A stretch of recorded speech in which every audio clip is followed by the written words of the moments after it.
Hello friends, welcome to my YouTube channel Center for Non-Surgical Treatment. I am Dr. Pradeep Mule, intervention radiologist from New Delhi, India. Today I am going to talk about the non-surgical treatment of pulmonary arteriovenous malformation. Arteriovenous malformation को AVMs भी बोलते हैं.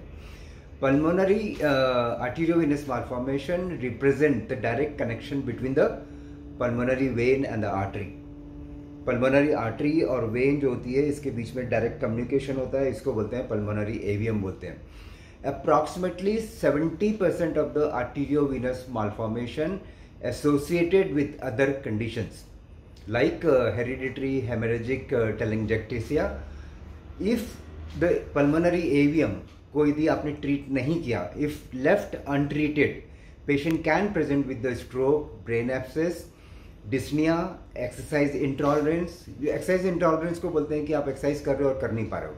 And the pulmonary haemorrhage. Pulmonary haemorrhage होता है कि lungs में bleeding हो गया. सो ट्रीटमेंट ऑप्शन क्या होता है? ट्रीटमेंट ऑप्शन होता है, एक सर्जिकल ऑप्शन होता है और एक नॉन सर्जिकल ऑप्शन होता है.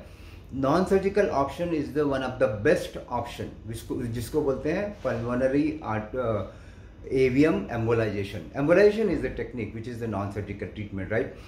यदि आप अपनी प्रैक्टिस में पल्मोनरी एवियम को देखते हो, कभी भी डायग्नोसिस होता है, नॉर्मली सीटी स्कैन में डायग्नोस हो जाता है, तो यदि ये है तो हमको तीन चीज़ें होती है जो पेशेंट में देखने की होती है.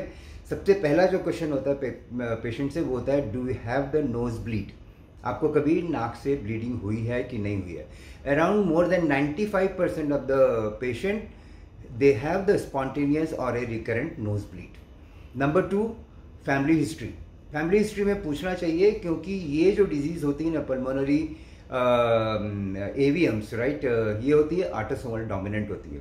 ऑटोसोमल डोमिनेंट का मतलब होता है ये सारी जनरेशन में चलती है.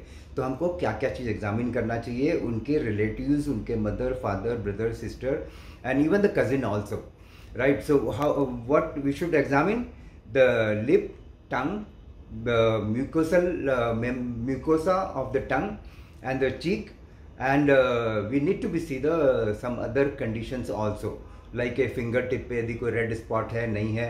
तो ये जो यदि ये तीनों चीज़ है सब कुछ, तो ये एक पल्मोनरी एवियम है. पल्मोनरी एवियम नॉर्मली क्या होता है कि ये ना बायलेटरल होता है, मल्टीपल भी हो सकता है. एक ही साइड के लंग्स में मे बी 2 जगह है, 3 जगह है, और या तो फिर दोनों जगह में भी हो सकता है, दोनों साइड में, राइट एंड लेफ्ट दोनों साइड में हो सकता है.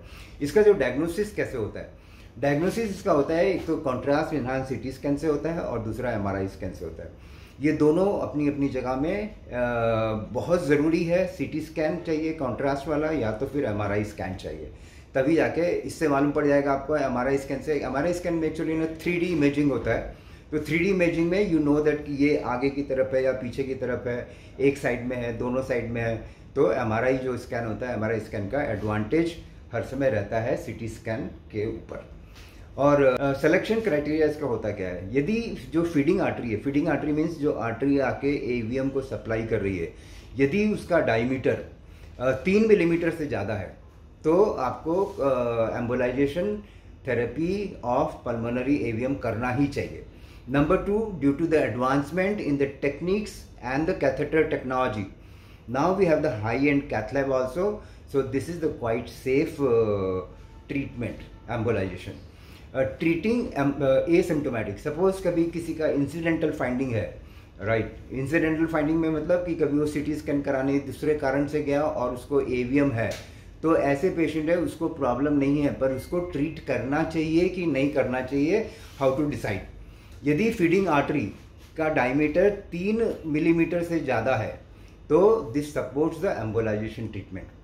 Even a less than 2 millimeter of the diameter of the feeding artery is considered very low risk and not typically treated. If a less than 2, right. और ये procedure इसका होता कैसे? इसका जो प्रोसीजर होता है ये होता है लोकल एनेस्थेसिया में होता है. कहाँ से करते हैं? थाई के पास से करते हैं. और इसका जो अंदर जाने का जो एंट्री होती है इसकी, जैसे आप ब्लड सैंपल देते हो ना, बस उतना सा एंट्री होती है, लोकल एनेस्थेसिया में होता है. तो आप पेशेंट से हम बात भी कर सकते हैं at the time of the procedure. इसमें पेन नहीं होता है. यदि कोई बहुत ज़्यादा एप्रीहेंसिव है तो हम लोग उसको माइल्ड सेडेशन दिया करते हैं. और ये प्रोसीजर में एक पतला सा कैथेटर होता है, उसी एंट्री से थाई के पास से अंदर जाके जो पल्मोनरी आर्टरी है उसके अंदर चले जाते हैं। और पल्मोनरी आर्टरी में जाने के बाद में आप एक एंजियोग्राफी करते हैं। एंजियोग्राफी करने के बाद में हमको मालूम पड़ जाता है कि ये कहाँ कहाँ से एवीएम है। और different type of the coils are available, तो आप उसका साइजिंग कितना है, डायमीटर कितना है, उसके हिसाब से आप इसको ट्रीट करते हो। और पेशेंट को एक दिन हॉस्पिटल में रख के नेक्स्ट डे में पेशेंट घर जा सकता है। और नॉर्मली जब हो गया ट्रीटमेंट इसका, तो फॉलोअप कैसे होता है? फॉलोअप नॉर्मली होता है विद इन ए वीक। एक वीक में हम देख लेते हैं कि पेशेंट का जो कॉइल है, ये है, सब कुछ नॉर्मल प्लेसमेंट जो किया था पहले वो वैसा है कि नहीं है। उसके बाद 6 महीने बाद में फिर एक और फॉलोअप होता है 6 महीने के।